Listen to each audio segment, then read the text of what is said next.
जी, अस्सलामुअलैकुम।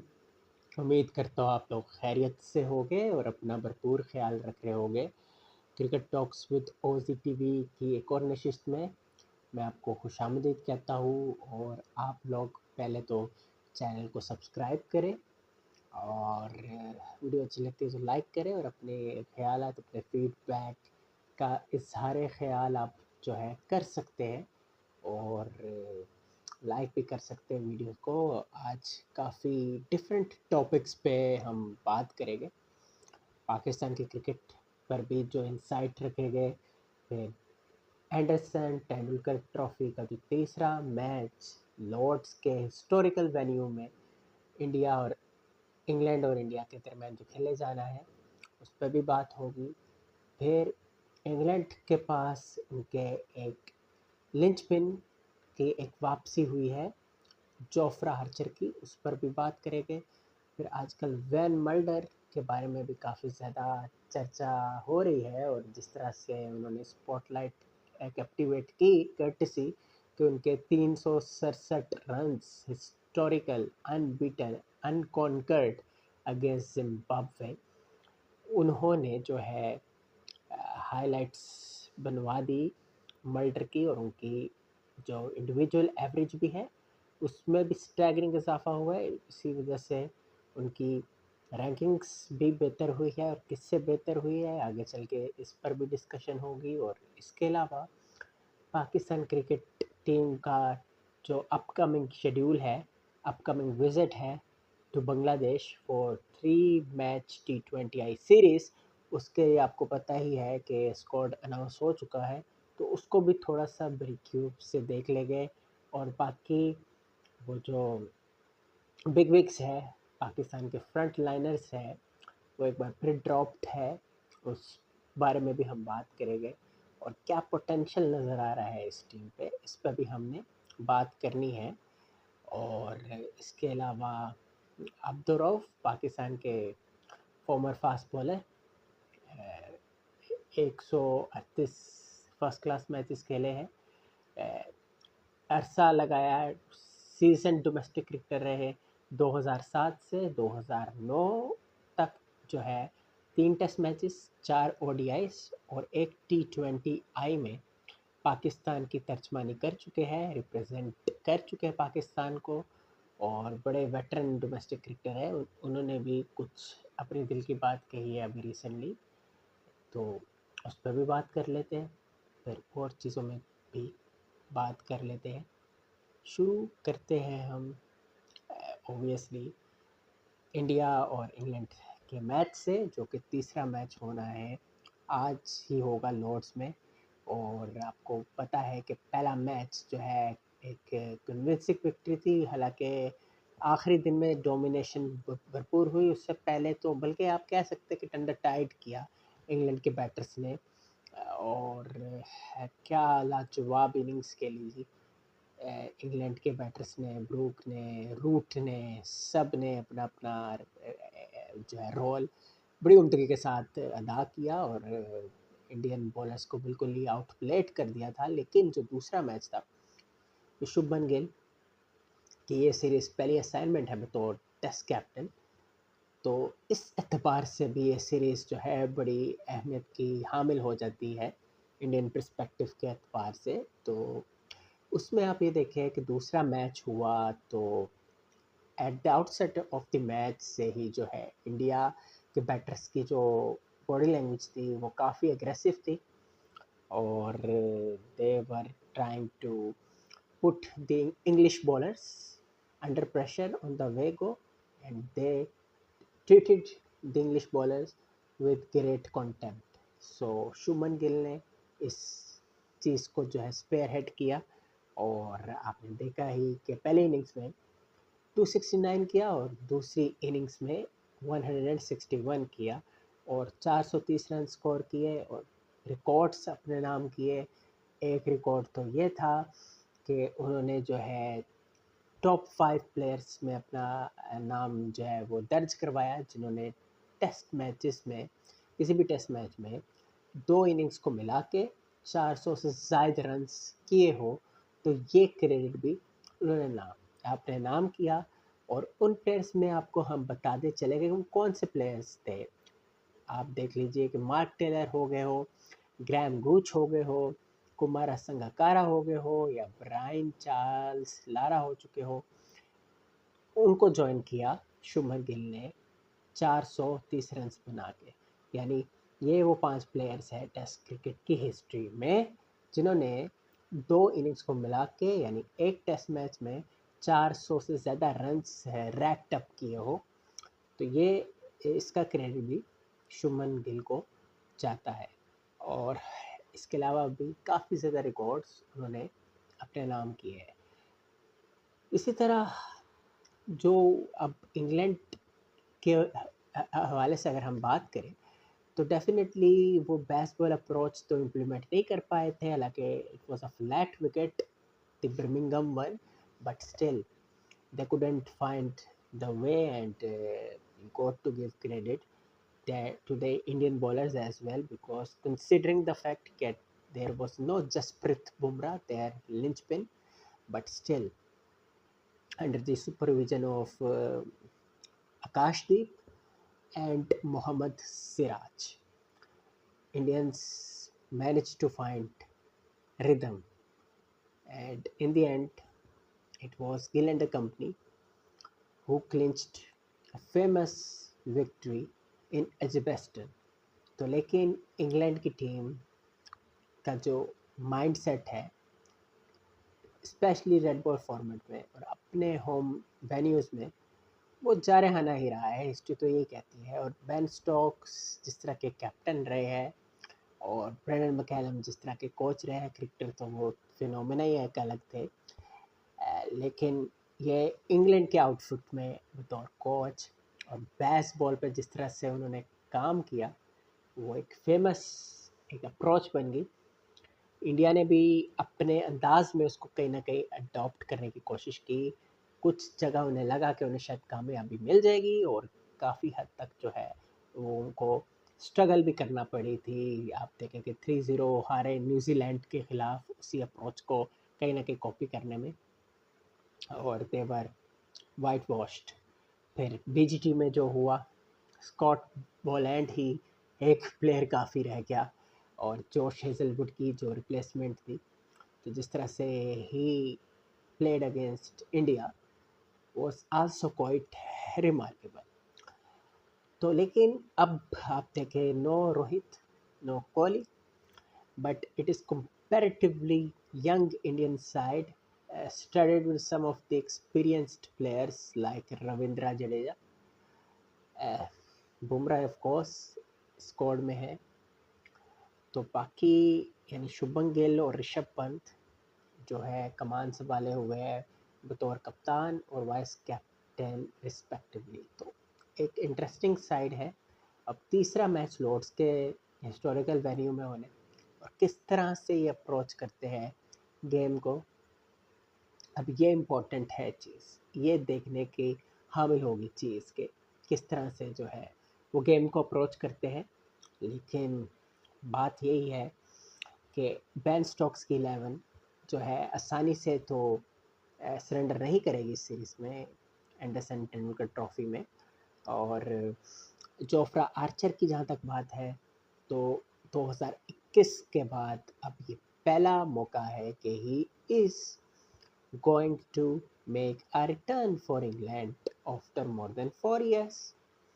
और ये वही जोफ्रा आर्चर है जिसने खेली थी कभी वेस्ट इंडीज़ अंडर 19 के लिए। उन्होंने रिप्रेजेंट किया वेस्ट इंडीज़ अंडर 19 को 2013 में, but thanks to his English passport from his father side, और बस फिर ससेक्स से खेला आहिस्ता आहिस्ता, फिर वो राय हमवार करते रहे इंग्लैंड के लिए। और 2019 के मशहूर रे समाना इंग्लैंड स्क्वाड जो 2019 का वर्ल्ड कप की ट्रॉफी जिसने उठाई उसका वो हिस्सा थे, और एक लिंचपिन के तौर पर उभरना शुरू हो गए थे। और वो कौन भूल सकता है वो फेमस सीरीज़ जिसमें ना सिर्फ ऑस्ट्रेलिया के साबिक कप्तान जिन्होंने रिसेंटली 10,000 रन अबूर किए, और स्टीव स्मिथ, उनको जिस तरह से कंकशन पर कंपेल्ड कर दिया, और मानस लबुशन जो उनके रिप्लेसमेंट है उनको भी बाउंसर करवाई, और वो अभी भी एक आप देख लीदल बाउंसर है, किस तरह से वो बॉल करवाई। तो इज़ अ लीदल बॉलर। हाँ, ये एक बैड लक रही है आर्चर के साथ कि injuries really emerged as woes and concerns for Archer, but now good news not only for English fans but all over the world who acknowledge his bowling। और ये बहुत अच्छी चीज़ होगी, और डेफिनेटली इंडिया के माइंड में कहीं ना कहीं होगा। हाँ, लेकिन ये एक अलग चीज़ ये भी है कि इंजरीज के बाद आना और पहला मैच खेलना, वो भी बड़ा एक जो है चैलेंजिंग होता है। तो निगाहें तो होगी उन पे, और स्टोक्स किस तरह से इनकी यूटिलाइजेशन करते हैं। क्या आया उनसे लॉन्ग स्पेल्स करवाते हैं, या पैचेस में थोड़े थोड़े ओवर उनसे करवाते हैं सिचुएशन टू सिचुएशन के इन लाइन। तो ये तो कल ही हमें पता चलना है। लेकिन आर्चर का आना खुशाइन है इंग्लैंड के लिए, स्पेशली कि अब तो अच्छे बॉलर्स तो है इंग्लैंड के पास, इसमें कोई शक नहीं है। एंडरसन नहीं है, ब्रॉड नहीं है, वो तो खैर काफ़ी टाइम हो गया। लेकिन आर्चर उनके सरप्रस्त, उनके अंडर भी खेले, उनके सुपरविजन में भी खेले। तो the matter of fact is कि it's a very good inclusion. और अब निगाहें सबकी होगी आर्चर, क्या वही पुराने आर्चर जिन्होंने वो फेमस मैच खेला, ठीक है, क्या उस तरह ही वो करते हैं, और ये वही आर्चर हो जिन्होंने 20+ विकेट ली थी, 22 विकेट थी मैंने ऑस्ट्रेलिया के खिलाफ उस सीरीज में। तो ये देखना है। बाकी इंडिया को भी ये होगा, मानता हूँ कि कॉन्फिडेंस अब बीट कर जाता है जब आप इस तरह जाते हो, लेकिन फिर भी आसान नहीं होता। अच्छा जी, रैंकिंग्स की भी बात कर लेते हैं थोड़ी बहुत। आईसीसी की टेस्ट रैंकिंग्स भी जारी हुई है, और एक अपने ही नेटिव को दूसरे नेटिव ने रिप्लेस कर दिया है। हाँ जी, जो रूट जो कि अभी लेटेस्ट रैंकिंग्स से पहले नंबर 1 पे थे टेस्ट क्रिकेट में, वो अब उनको रिप्लेस कर दिया हैरी ब्रूक ने। तो पहली बात है, रूट कॉज है इंग्लैंड के बैटिंग का एक पावर हाउस है। जो रूट पावर हाउस का नाम है, बेहतरीन प्लेयर है, टेक्निकली बड़े स्ट्रॉन्ग है, एलिगेंस कूट कूट के बड़ी है। जब बैटिंग करे अपने दिन में, जब बैटिंग करे तो बॉलर्स कांट डू एनीथिंग, ठीक है ना। और one of the players who realised कि T20 क्रिकेट पे फोकस नहीं करना, हालांकि वो भी खेल सकते थे, पर उन्होंने कहा कि नहीं, इतने मैचेस खेल लिए, ठीक है, फोकस एक जगह रखो, उसमें ही टॉप लेवल की क्रिकेट खेलो, ब्रांड बनाओ अपने आप को। और ब्रांड वो है, क्या बेहतरीन प्लेयर है जो रूट, क्या बेहतरीन प्लेयर है, ठीक है। और दूसरे नंबर पे है हैरी ब्रूक, जो कि स्टार है, एक स्टार है। और पाकिस्तान के ख़िलाफ़ भी you know that famous Multan test, वहाँ पे उन्होंने 300+ रन स्कोर किए। और हैरी ब्रूक की कंटेम्प्रेरी टेस्ट एवरेज में one of the highest average है, मे बी सबसे ज़्यादा ही है कंटेम्प्रेरी बैटर्स में। और अगर हम जितने मैचेस उन्होंने खेले, is a very very fine player.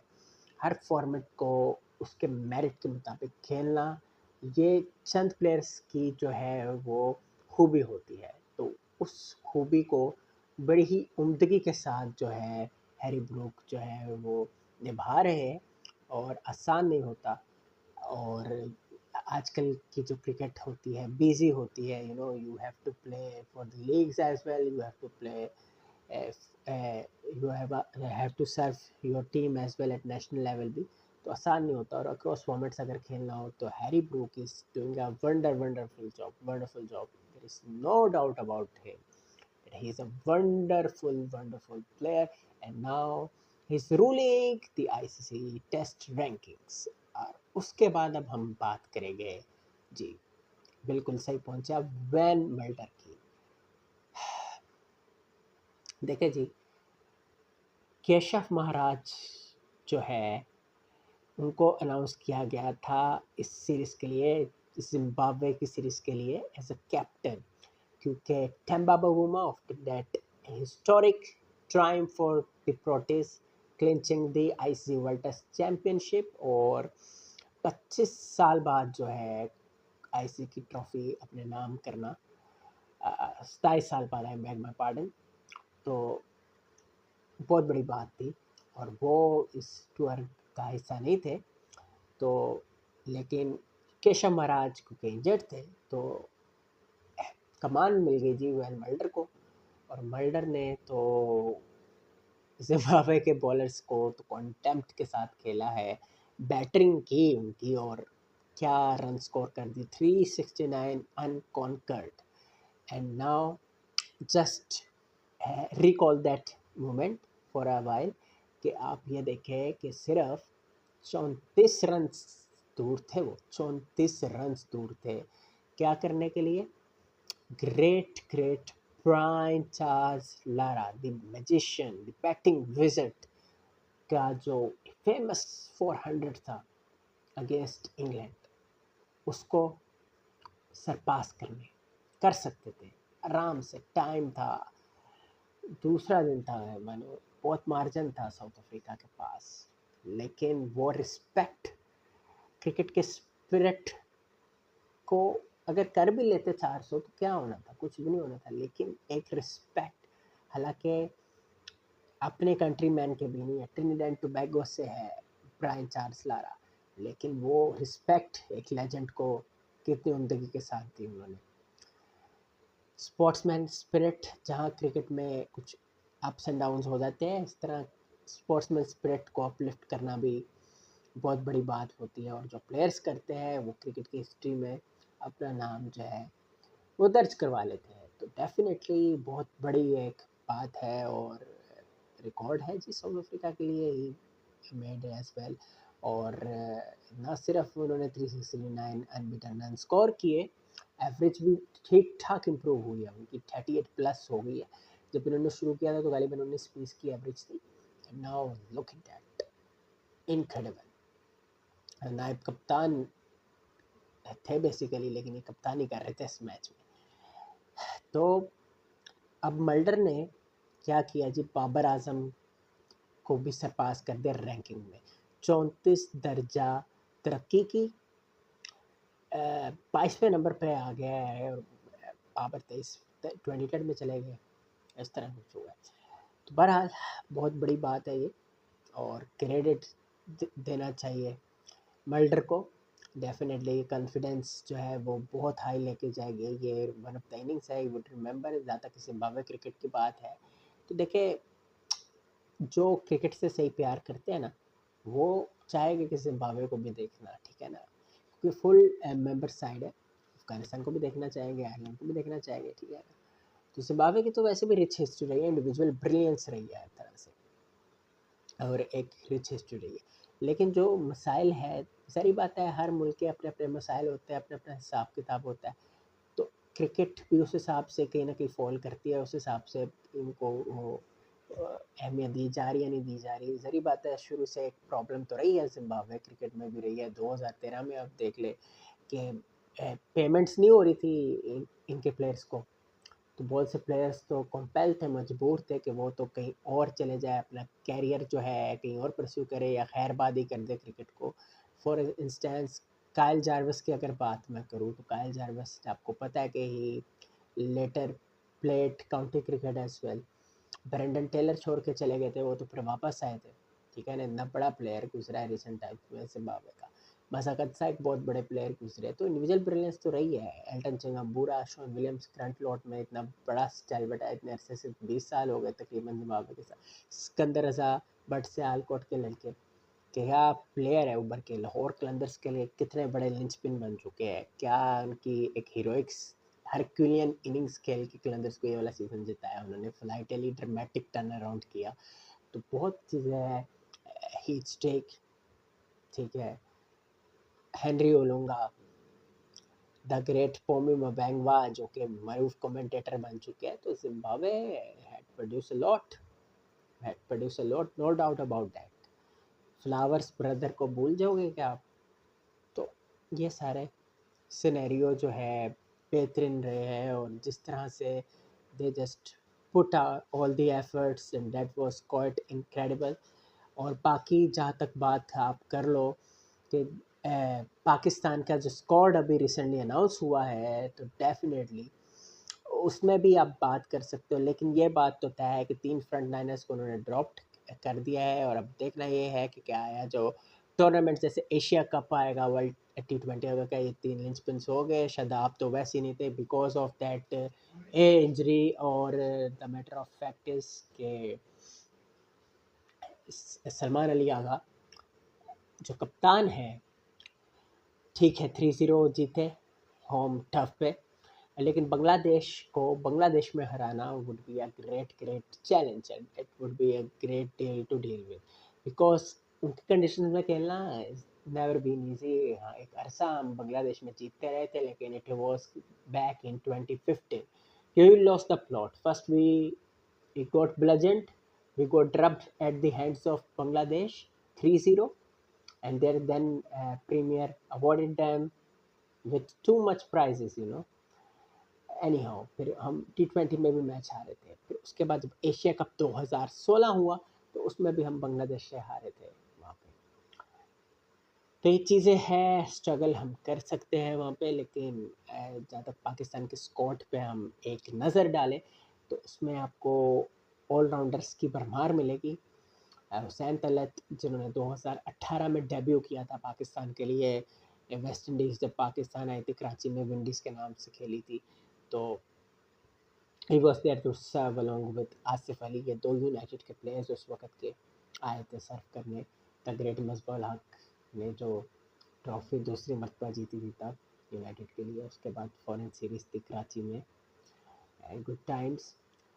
तो ये सारे सिनेरियो अपनी अपनी जगह है। सलमान अली आगा की रेजिलियंस को मैं कभी चैलेंज नहीं करूँगा। हार्ड वर्कर बहुत ज़्यादा है, नेचुरल टैलेंट हो या ना हो, लेकिन लगाव है, बहुत बेहतरीन लगाव है उनका क्रिकेट पे, उनका फोकस बहुत है। और वो जो डेडिकेशन ही उनको मैं समझता हूँ कप्तान बना गई है।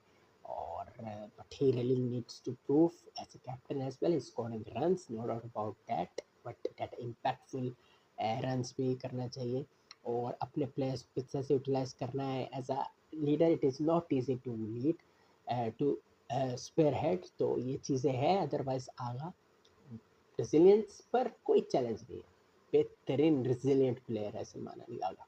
और अब बस ये चीज़ आया है कि क्या एशिया T20 का में यही कप्तान रहेगा, वर्ल्ड T20 में भी तसलसल भी बड़ा ज़रूरी है, क्योंकि जो rotation policies rally did bad for Pakistan cricket in the recent times. तो ये चीज़ें भी है। बाकी जो डोमेस्टिक क्रिकेट का जो चीज़ें आई है, सही बात है, उस पर सवालिया निशान तो है कि एक जो प्रीमियम टूर्नामेंट आपका एक फ्लैगशिप टूर्नामेंट होना चाहिए, PSL से भी बढ़ के टूर्नामेंट होना चाहिए कायद आज़म ट्रॉफी का, तो उसमें आप टीम्स को श्रिंक कर रहे हो।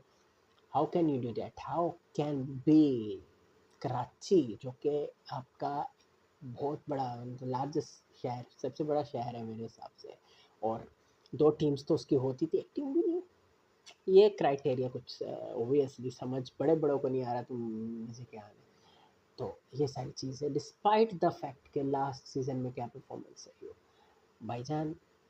ये अगर आप ऑस्ट्रेलिया के पैटर्न पर भी पहले आए थे ना, तो ऑस्ट्रेलिया की पॉपुलेशन भी आप देखते हैं, आप पाकिस्तान की पॉपुलेशन देखो, आप नेबर्स की पॉपुलेशन देखो, तो देखो क्योंकि पॉपुलेशन ज़्यादा है, तो उस हिसाब से टीम्स की फॉर्मेशन भी होगी कि नहीं होगी।